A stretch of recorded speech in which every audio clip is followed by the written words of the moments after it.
Hello everyone, welcome back to my channel. So in this video we will see some more basic problems on complex numbers which are asked in previous GATE exam papers. Okay, if you are first time to my channel, please consider subscribing and encourage me to do more videos like this. Right, so first question is asked in GATE 2000 for chemical engineering branch. Okay, so in this he has asked to find the complex conjugate of 1 plus I, 1 by 1 plus I. Okay, so the complex conjugate of 1 by 1 plus I he is asking. But what we know is, if you have the complex number x plus iy, then its complex conjugate is x minus iy. Okay, so first of all we need to convert this given complex number of this form, that is x plus iy form.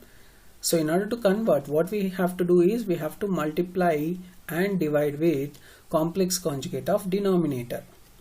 Okay, so let this be z. So z is equal to 1 by 1 plus I into 1 minus I divided by 1 minus I. I am multiplying and dividing with 1 minus I, which is the complex conjugate of denominator.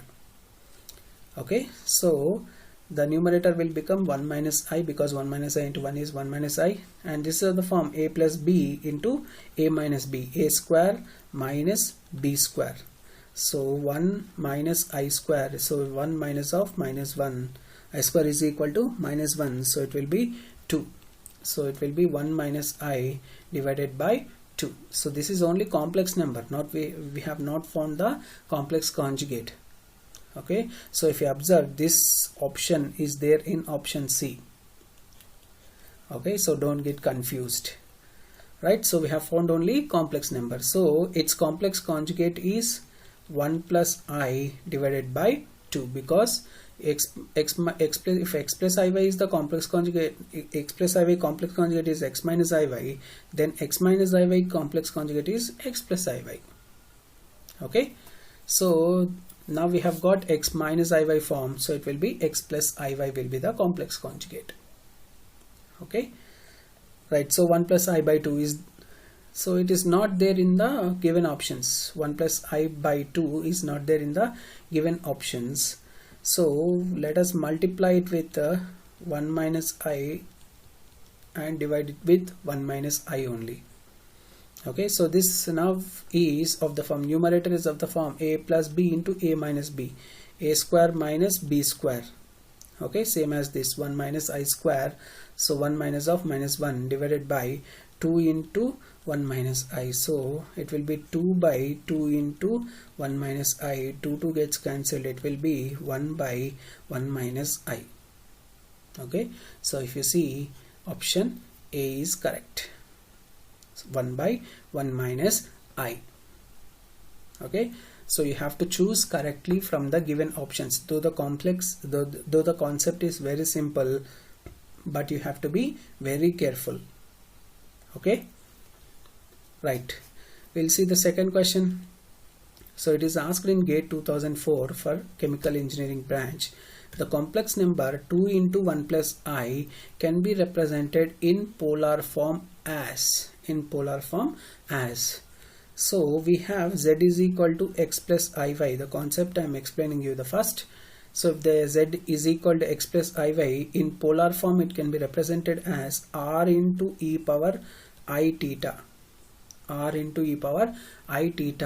where theta is equal to tan inverse of y by x, which is called argument, and r is equal to root of x square plus y square, where r is called as amplitude or magnitude. We'll call that as magnitude.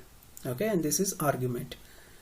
Okay, so this is how we can convert a Cartesian complex number in Cartesian form to complex number in polar form.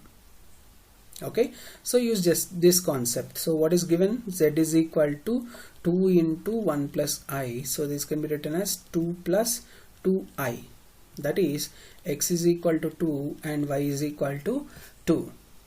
Okay, just find r and theta values. So r is equal to root of x square is 4 plus 4, so root 8. Root 8 can be written as root 2 into root 4, so this becomes 2 root 2.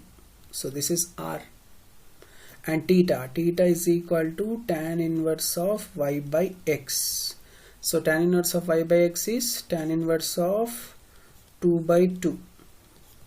So is equal to tan inverse of 1, which is equal to pi by 4.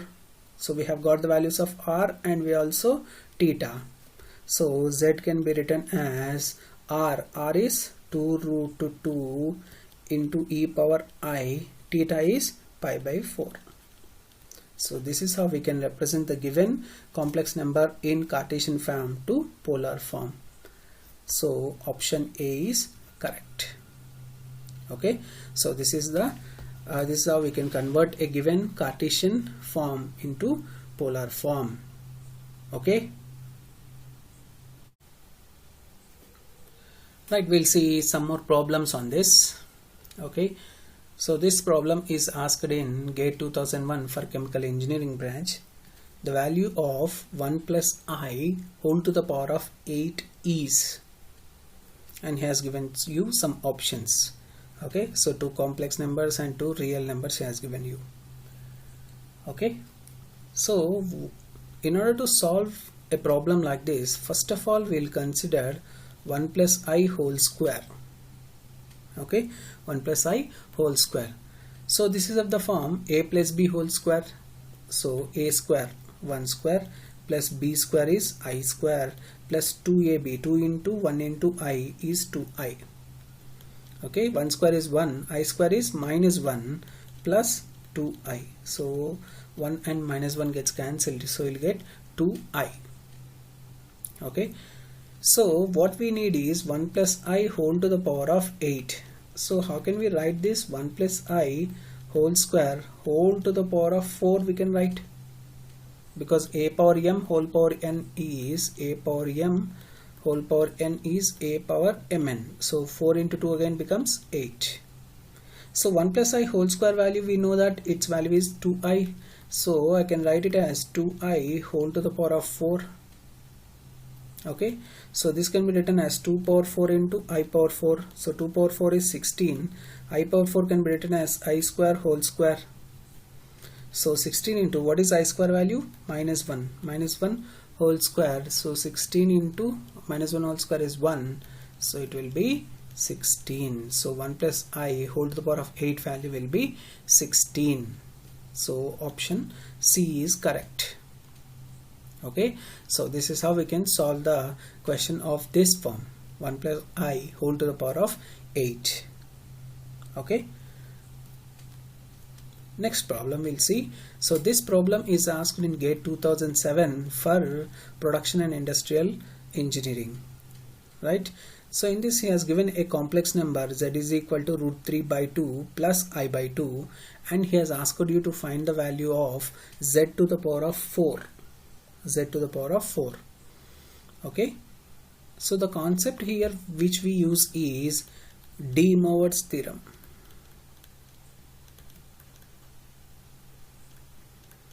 Okay, De Moivre's theorem. So what does it state is e power I theta is equal to cos theta plus I sin theta, then e power I theta whole to the power of n is cos n theta plus I sin n theta. If you have this I power I theta is equal to this, then e power I theta whole to the power of n will become cos n theta plus I sin n theta. Okay, so now we'll apply this formula. So z is given as root 3 by 2 plus I by 2. So this can be written as cos, okay, so cos of pi by 6, cos 30 is root 3 by 2 plus I sin pi by 6, we can write I sin pi by 6. So cos theta plus I sin theta can be written as e power I theta. So e power I pi by 6. So z is equal to e power I pi by 6. Okay, so converting it from Cartesian form to polar form. Okay, so now he has asked you to find z to the power of 4. Z to the power of 4 is e power I pi by 6 whole to the power of 4. E power I pi by 6 whole to the power of 4. Now using this formula, e power I theta whole to the power of n. So in the place of n we have now 4, and in place of theta we have now pi by 6. Okay, so this will be cos of n. N is 4 into theta is pi by 6. Cos n into theta. Cos n theta is there. So n is 4 and theta is pi by 6. So 4 into pi by 6 plus I into sine n theta, 4 pi by 6 only. So this will be cos of 2 pi by 3 plus I sine 2 pi by 3. So what is cos 2 pi by 3? It is minus 1 by 2 plus I into sine 2 pi by 3 is root 3 by 2. You can see that in Calc. Okay, so minus 1 by 2 plus I root 3 by 2 is z to the power of 4. So option B is correct. Option B is correct. Okay, so this is how we can solve the problem like this: z to the power of 4 or z to the power of 8 or z to the power of 12 of any power. If you have, then just use this theorem, De Moivre's theorem, you can get the answer. Okay.